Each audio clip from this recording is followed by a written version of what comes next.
What is up, peeps? So I'm going to do a little bit something different here for just a second. I'm going to show you guys what exactly I'm running in this system, just so you get an idea of how it's done and run and stuff. I'm going to switch to another screen right now, so you guys can see, and I'll kind of break it all down. This is not a gameplay video, it's just kind of show you what's going on. It's a pretty elaborate setup for what it is, again, because I used to do recording of stuff in the past. And I just kind of really got into, or started to wanted to do it again after a few years away. And so I've had this equipment for some time, just didn't sell it. So it is pretty, it's pretty decent stuff. And just so there's an idea of how it runs, just so you can kind of get an idea, look at it and see exactly what I use. And some of it is state-of-the-art, some of it's not. It just depends on what you want to do with it. If I was a really hardcore gamer, yeah, I'd probably have a better graphics card and stuff. But here's a little bit of an idea of what it looks like. So here we go. Alright, so I'm going to pull you into a different screen right now.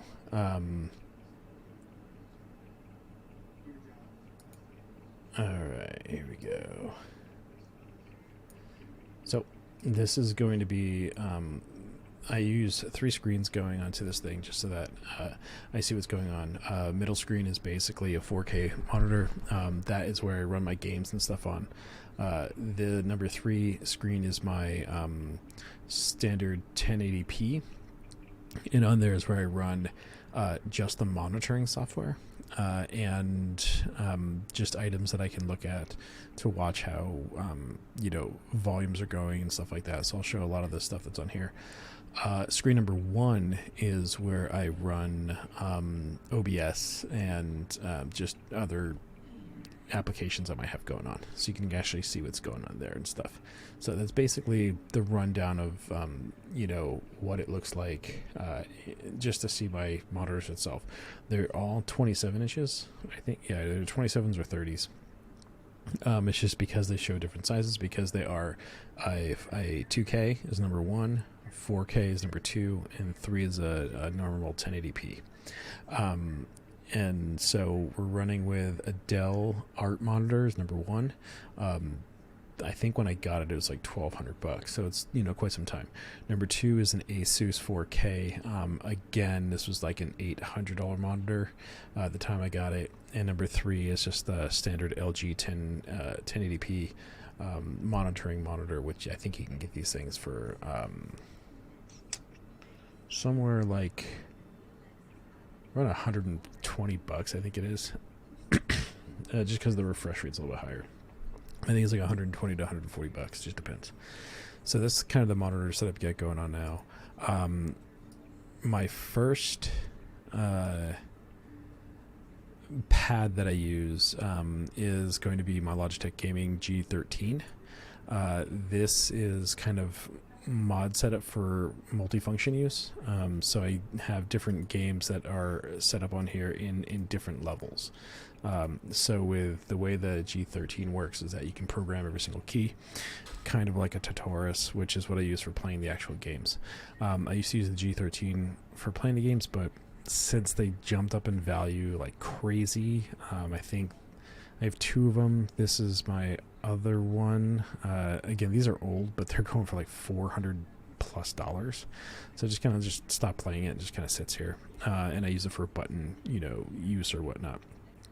As you can see, it's like program pre for ARC.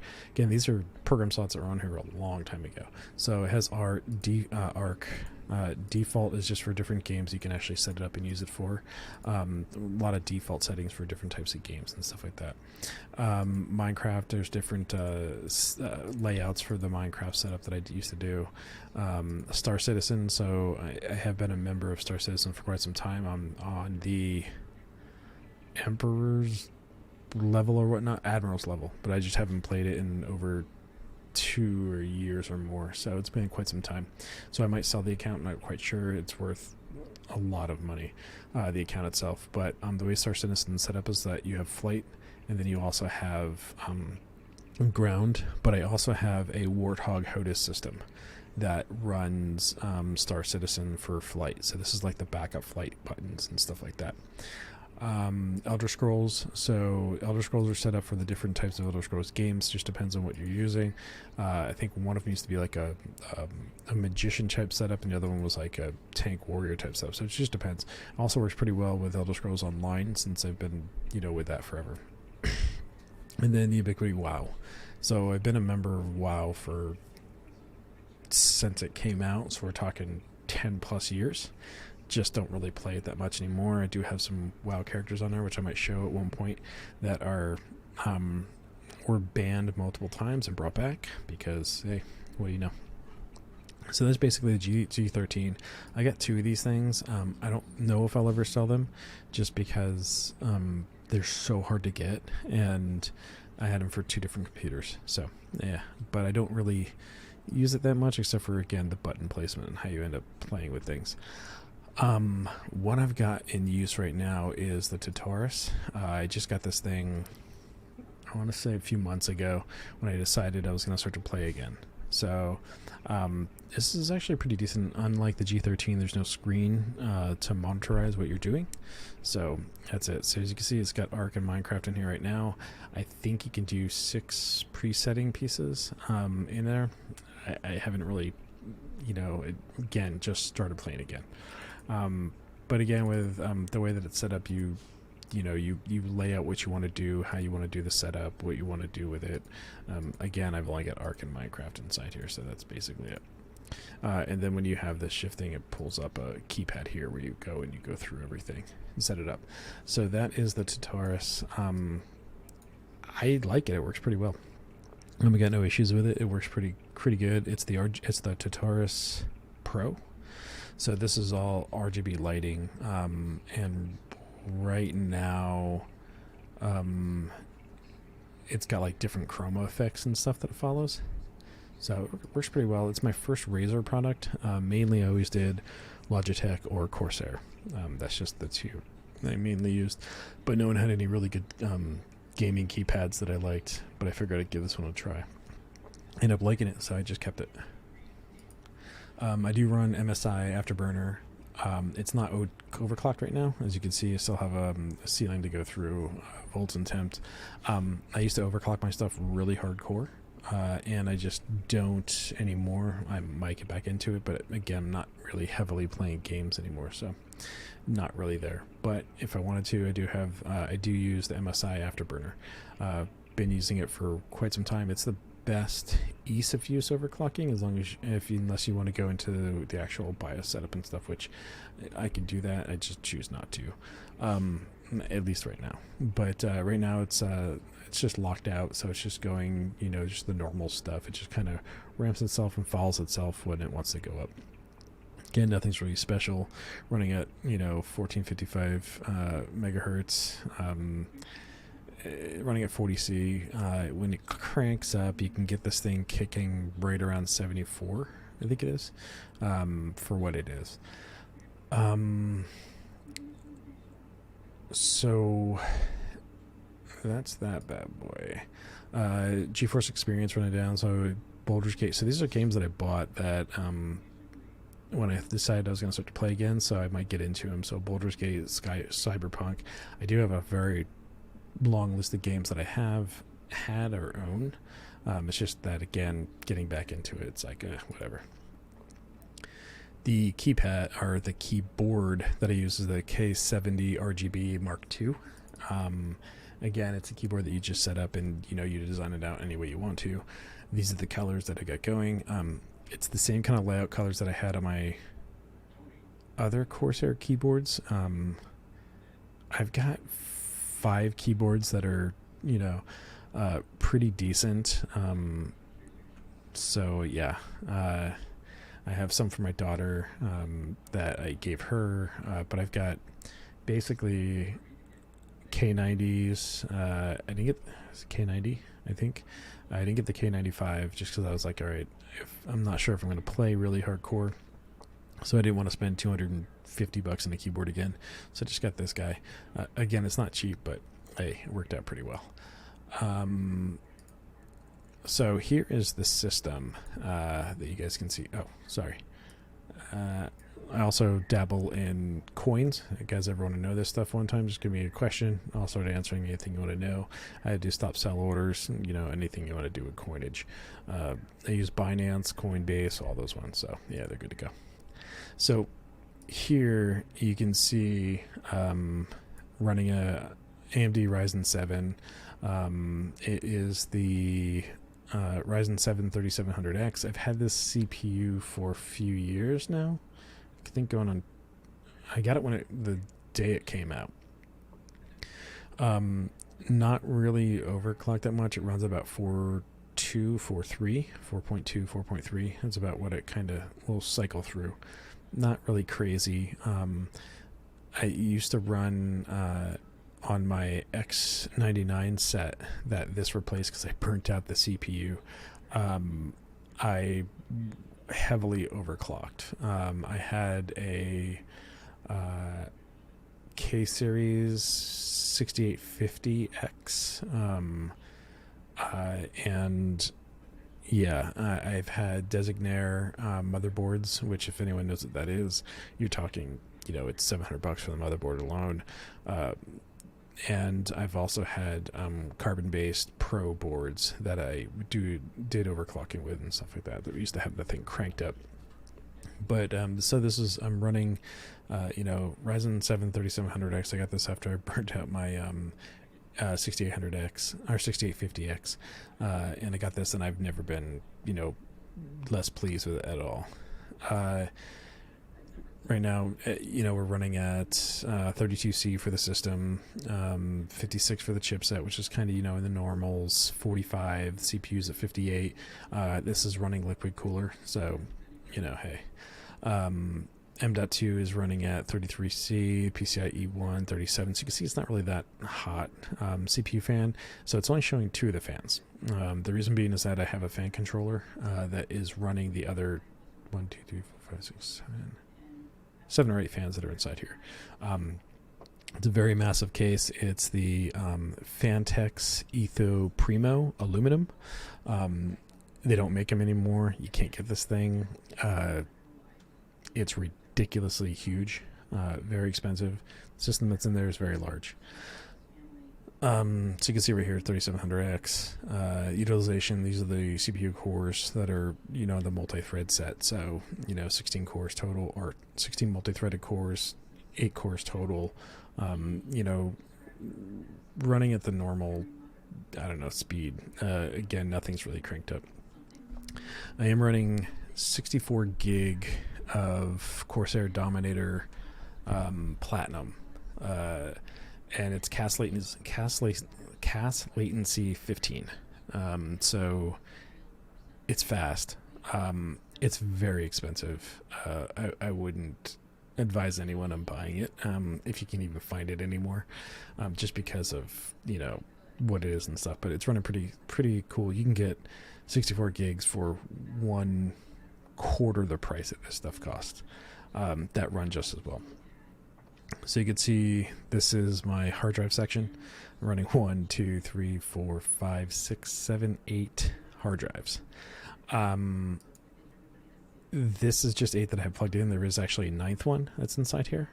It's just I unplugged it because I was transferring stuff back and forth. This 850, where are you? There's an 850 Pro in here somewhere. Okay, so the BPX is the C drive. So I separate everything out because this makes the system run extremely fast, and it also gives the ability to just do workload order a lot faster. So if you're doing editing videos, anything like that, or just searching for stuff, it's a big difference. So basically the BPX, which is just the C drive, so that just has the operating system, and it has cache setups. That's it. So basically what comes into the system, that's just for updates and things like that. Then you've got the 850 Pro is my dump drive. So what happens is that when I do video with GoPro or anything like that, it dumps onto the 850 Pro, and that is categorized out to go where it has to go. My 2 terabyte 9.7 Evo Plus, that is my games drive, so only games go in there. This is my file drive, a 850 Evo and terabyte. This is another jump drive. So basically what that means is that basically you're dumping items and stuff inside there and pulling out. The 500 gig 850 Evo, this has got my software on it. So software, what I mean is it is running, this is my dump drive. 850 Pro is my editing software, so everything that has to do with editing. So you're talking the entire, you know, Creative Cloud setup that I have. That's all inside of the 850 Pro. My dump drive is right here. My 500 gig is my software for sound and Office, things like that. So it's got like different types of software inside there. So the reason why I separated the editing software from the rest of the software is that it runs faster, so I can run multiple programs at one time without having to eliminate anything. So that's basically what it is. So what I do is plug in my GoPro.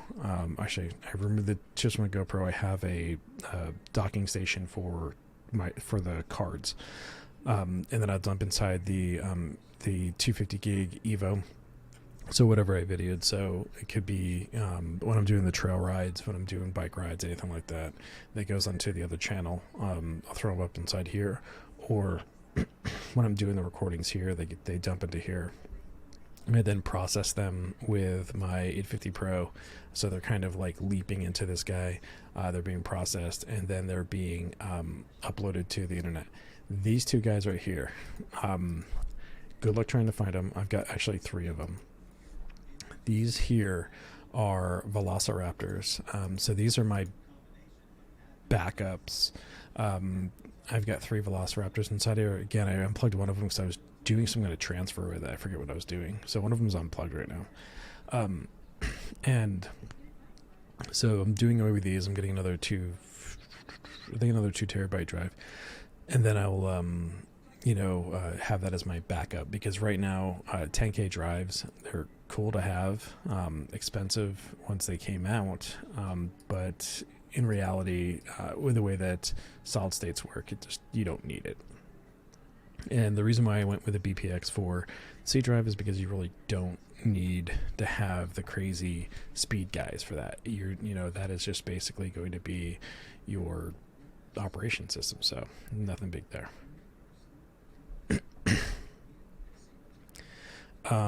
So this is where I have a GTX 1080 Ti. It's an MSI Gaming X. So I got it when the first day it came out. So I've had it for quite a few years. It's been amazing. I didn't upgrade to the 2080s because I didn't find a reason to. I stopped gaming, stopped doing all that stuff because I was working, doing other things. So did need it, didn't want it. But now that I'm starting to do this, I was like, okay, so I might, if I can get a hold of one, do a 3090. So we'll see what goes on with that. So right now, this card, oddly enough, is selling for like $1,600, and I don't know why. And I have all the packaging for all this stuff, so it's kind of crazy. Don't know why it is, but that's what they got it selling for.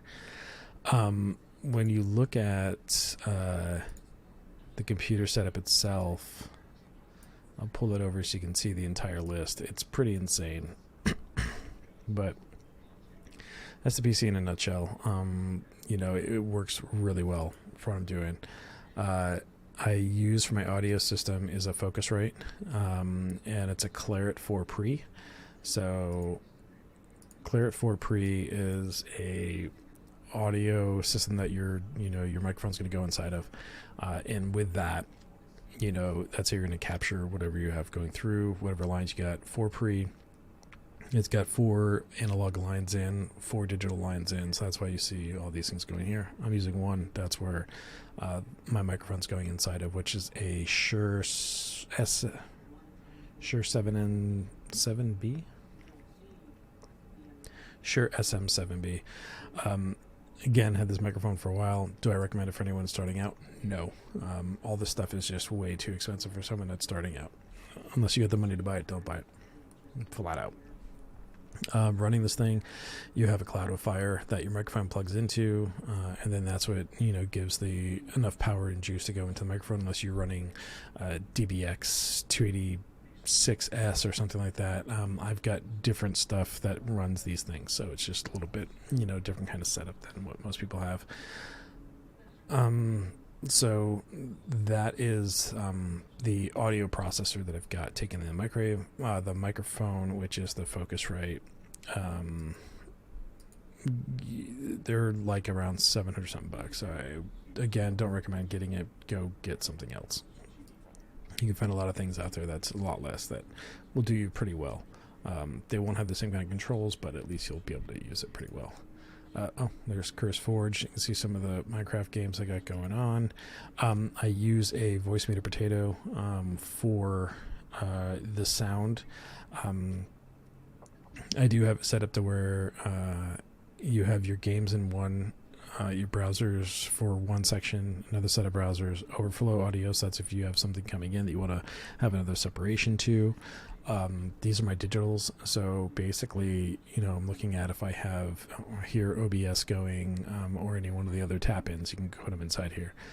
This is my replay equalizer that comes through, so the buses are basically your outs. So these are your line outs going to what you're actually doing. Work pretty well. Yeah, no complaints there. Other than that is the setup that I've got going. This is the list of stuff. This will be in the description of pretty much all the stuff I put out so people can see. Audio interface is the Focusrite Clarett for Shure SM7Bs, the microphone, cloud microphones, Cloudifter CL1 is what's running the loop-in. Rode PSA1, which is the boom arm. My headphones are Sennheiser 598 CS's. I'm going to be getting the HD 600s soon and give these set to my daughter. I am using XLR cables, Livewire Elites, that runs from the microphone to the Cloudifter to the back, to the front of the, or back of the Focusrite. Sound software, of course, is Voice Meter Potato, and then a Focusrite software that runs the stuff. The V-band is loops in, so you can get the normal voice meter stuff that's free. I have the paid version, so it has different types of setups. That's basically it. My whole sound system, the sound audio is about $1,800, after taxes and stuff like that. I am getting a headphone set up to remove the headphones from the Focusrite, so that takes less static juice out of the Focusrite, even though it's an extremely good one, just to make for clarity and stuff like that. So I am getting a separate headphone DAC preamp that'll be running the new set of headphones that I get. And I think like the DAC preamps or headphones, depending on what you get, and it's not bad to buy in the used market if you find it. All this stuff was not really in the used market when I first got it, because it was just a long time that I owned this stuff. But you can usually get a really good DAC headphone preamp for around $500. I mean, like really good. Normal ones like 200. I think like 100 for the IFIs and stuff like that is actually pretty good. Computer system again, Ryzen 3700X, Corsair H115i Pro. That's the cooler that's inside there. It's a closed loop cooler. So I have the MSI X570A Pro. This was the first board that came out with the X570s, so that's why I got it. Normally when I buy a motherboard, I buy really overkill, because usually capacitors, stuff like that, is a lot better, and so your quality is better when you overclock. Since I wasn't overclocking with this, didn't care. This motherboard and this processor I'm giving to my daughter, so she'll be getting this stuff here along with this RAM here, because this speed to get this stuff at, it's 3K, and you can get much better for cheaper.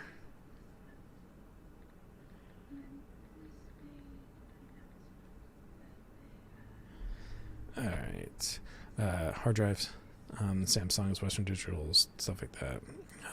MSI, Gaming X, Fantex Etho, Series Primo Aluminum. Oh, the power supply is the EVGA P2 1200 watt. Very beefy, crazy power supply. Usually EVGA will have deals for these things in like Black Friday time period. Get it then, because then you'll save like $200 on it. Bitphoenix Recon is the fan controller. Again, Logitech G13, K70 Tataris. I do have another wireless mouse, the G602. So I have the 502 for wired, G602 for wireless. Just depends on what I'm doing. G602 has a better button layout. So if you program the buttons, that's why I got both of them.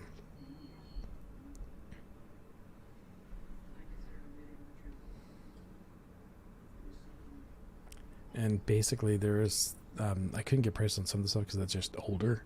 So about 64, I mean right now if you went to Amazon, about 64, 63, with some of the things not having, you know, dollar amounts. So I think in all would be right around 7,000 for, you know, this thing. So that is the setup for that. I am going to log off for now and go ahead and record a video. So if you guys like what it was, just give me a holler. I will try to explain more. Till next time, that is the video setup of Crypticsheet or Sheethead, whatever you want to say. Alright, peace.